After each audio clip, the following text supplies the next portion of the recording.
प्रशांत देव, news 24 से दो सवाल हैं सर मेरे। पहला सवाल ये है कि जो 65 लाख नाम कटने की बात तो ठीक है, आंकड़े बढ़ भी सकते हैं, घट भी सकते हैं।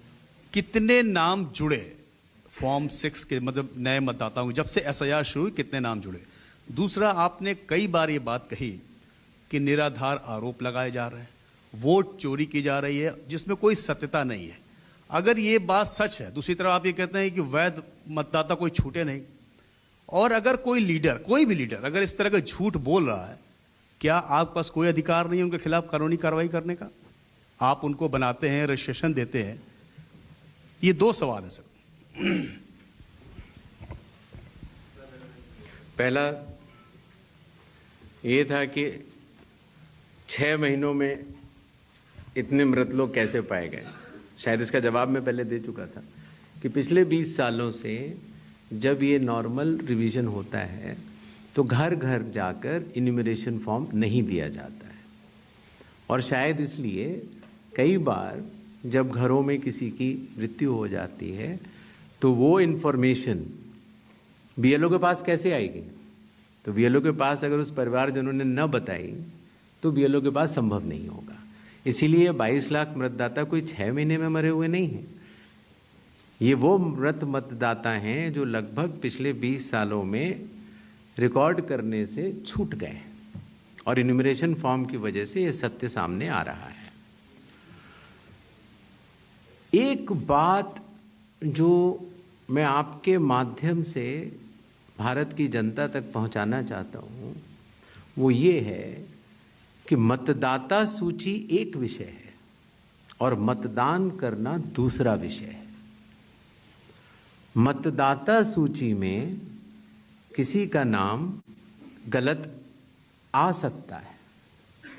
अगर बूथ लेवल ऑफिसर से गलती हुई हो या राजनीतिक दलों ने उस पर ध्यान न दिया हो, तो किसी भी व्यक्ति का नाम मतदाता सूची में गलत आ सकता है। शायद ही किसी भी मतदान केंद्र में उस लेवल का परफेक्शन एसआईआर से पहले न रहा हो जहां की इस तरह की त्रुटियां न रही हो। इसके दो कारण हैं। एक तो हमारे बूथ लेवल ऑफिसर्स की जो ट्रेनिंग अब हम लोगों ने दिल्ली में शुरू की है, और उसके साथ साथ उनके दायित्व को उनको समझाना। आपको अंदाज होगा कि कितने बूथ लेवल ऑफिसर्स हैं इस देश में? 10.5 लाख। तो 10.5 लाख बूथ ऑफिसर्स इस गुणवत्ता के साथ काम करें, प्रयत्न पूरा होता है, लेकिन कुछ गलतियां रह जाती हैं। अब वो गलतियां सुधारी कैसे जाएं? तो उन गलतियों को सुधारने के लिए ही चुनाव आयोग ने जिन जिन राजनीतिक दलों को मान्यता दी है, उन दलों को ही यह अधिकार दिया है कि आपके जिला अध्यक्ष बूथ लेवल एजेंट्स को नामित कर सकते हैं, और वो उनको सूची भी दी जाएगी और वो उसको शुद्ध भी कर सकते हैं। बूथ लेवल एजेंट्स भी उसी बूथ में रहने वाला व्यक्ति होता है। तो ये हमारी एक साझा जिम्मेदारी है, मतदाता की, बूथ लेवल ऑफिसर अर्थात चुनाव आयोग के पास जो डेपुटेशन पर अधिकारी है उसकी, और राजनीतिक दलों की। तो मतदाता सूची को शुद्ध करना, जिस पर हम आगे अब एसआईआर के साथ बढ़ रहे हैं, तो साझी जिम्मेदारी है।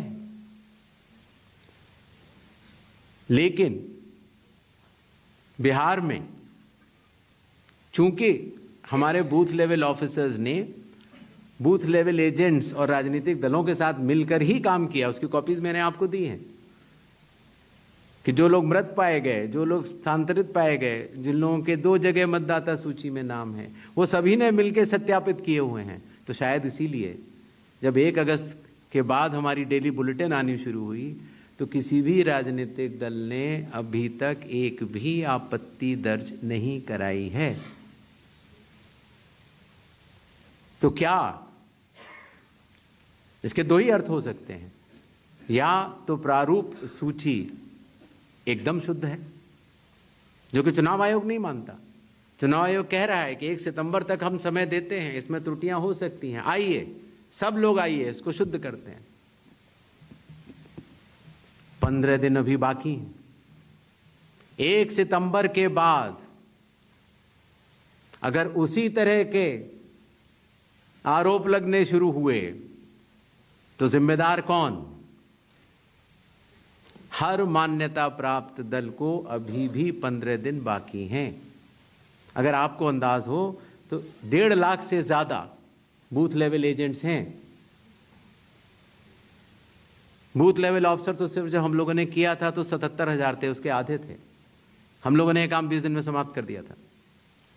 तो मतदाता सूची का गहन परीक्षण, एक एक नाम के आगे मैं निवेदन करना चाहता हूं, आपके जरिए आह्वान करना चाहता हूं कि सभी 12 राजनीतिक दल, चाहे वो राष्ट्रीय पार्टी के हों चाहे वो स्टेट पार्टीज के हों, अभी भी समय रहते 1 सितंबर से पहले इसमें गलतियां बताएं। चुनाव आयोग सुधारने के लिए तैयार है, लेकिन 1 सितंबर के बाद नहीं, क्योंकि उसके बाद वही दौर शुरू हो जाता है कि मतदाता सूची एक अलग चीज होती है और मतदान अलग चीज होती है। मतदान में जब कोई वोटर वोट करने जाता है और वो बटन दबाता है तो एक ही बार दबा सकता है। मतदाता सूची में अगर 2 जगह नाम हो तो वोट चोरी कैसे? नहीं हो सकती। वोट तो एक मतदाता एक ही बार डाल सकता है। और इसीलिए हमने कहा था कि चूंकि इस तरह की पीपीटीज बनाई जाएं जिसमें कि चुनाव आयोग के डेटा को गलत तरीके से एनालाइज किया जाए और उसके जरिए यह कहा जाए कि चूंकि मतदाता सूची में ये नाम है इसीलिए मतदान गलत हुआ। मतदाता सूची और मतदान 2 अलग विषय हैं और इन दोनों को अलग अलग ही देखा जाता है। दोनों के कानून भी अलग हैं। मतदाता सूची का कानून है लोक प्रतिनिधित्व कानून 1950 और मतदान करने का कानून है लोक प्रतिनिधित्व कानून 1951। दोनों के नियम अलग हैं, दोनों के लोग अलग हैं और दोनों चीजों को जुड़ा के ऐसा भ्रम फैलाना कि अगर मतदाता सूची में कोई ऐसी चीज है, जैसे एक विषय आया था, किसी ने कहा कि साहब हाउस नंबर 0 है, 80,000 लोगों के हाउस नंबर 0 हैं, इसीलिए वो फर्जी हैं। अगले दिन कई सारे मतदाता खड़े हो गए, उन्होंने कहा नहीं साहब हम तो यहां रहते हैं। तो आपके थ्रू मैं जनता को बताना चाहता हूं कि हर पंचायत और हर म्यूनिसिपैलिटी में जरूरी नहीं है कि आपका घर होते हुए भी उसको घर का नंबर दिया गया। तो चुनाव आयोग जो कि एक एक मतदाता को ढूंढ कर उसका वोट डलवाता है। आपको पता है अरुणाचल प्रदेश का एक गांव है मालेगांव, जहां सिर्फ एक मतदाता बहन के लिए पूरा चुनाव आयोग 2 दिन तक ट्रैकिंग करके जाता है और उनका वोट लेके आता है। वही चुनाव आयोग जो गिर फॉरेस्ट के पीछे एक महंत हैं, उनके लिए 1.5 दिन की ट्रैकिंग करने जाता है, पूरा वोट बूथ बनाता है और वोट लेके आता है। उस कर्मठता से, और आज से नहीं 75 सालों से उस विरासत से, कर्मठता से कार्य करने वाले चुनाव आयोग के ऊपर अगर निराधार आरोप आप मतदाता सूची और मतदान को मिला के और जनता के सामने अगर ये कहें कि चोरी हो रही है तो ये गलत बात है। जनता सब समझती है। किसी व्यक्ति के अगर 2 जगह वोट भी हों तो भी वो एक ही जगह वोट करने जाता है। 2 जगह वोट करना कानूनी अपराध है। और अगर कोई भी व्यक्ति ऐसा कहता है तो सबूत तो चाहिए। सबूत मांगा था, मिला नहीं। इसी तरीके से जिन लोगों के पास घर नहीं होता, आप लोग भाग्यवान हैं, कई लोगों के पास घर नहीं होता लेकिन उसका नाम भी मतदाता सूची में होता है। और उसका पता क्या दिया जाता है? उसका पता वो जगह दी जाती है जहां वो व्यक्ति रात को सोने आता है, कई बार सड़क के किनारे, कई बार पुल के नीचे, या कई बार लैंप पोस्ट के किनारे। और फिर अगर ये कहा जाए कि वो फर्जी मतदाता है, ये हमारे गरीब मतदाताओं, बहनों, भाइयों और बुजुर्गों के साथ एक बहुत बड़ा खिलवाड़ है। 0 नंबर। आपको पता है इस देश में करोड़ों लोगों के घरों के पते के आगे 0 नंबर है। क्यों? क्योंकि पंचायत, म्यूनिसिपैलिटी, जिस घर में वो रहते हैं, उन्होंने उनका नंबर नहीं दिया। शहरों में अनऑथराइज्ड कॉलोनीज हैं जहां उनको नंबर नहीं है, तो वो अपने फॉर्म में क्या पता भरें? तो चुनाव आयोग के निर्देश कहते हैं अगर ऐसा कोई भी मतदाता इस देश में है, चुनाव आयोग उसके साथ खड़ा है और उसको नोशनल नंबर देगा। और चूंकि कंप्यूटर में जब उसको भरते हैं तो वो 0 दिखता है। इसका अर्थ ये नहीं है कि वो मतदाता नहीं है। मतदाता बनने की शर्तों में आपका पता इतना अनिवार्य नहीं है जितनी कि आपकी नागरिकता और आपके 18 वर्ष की आयु पूरा होना, और जितना कि आप उस बूथ के आजू बाजू में रहते हैं।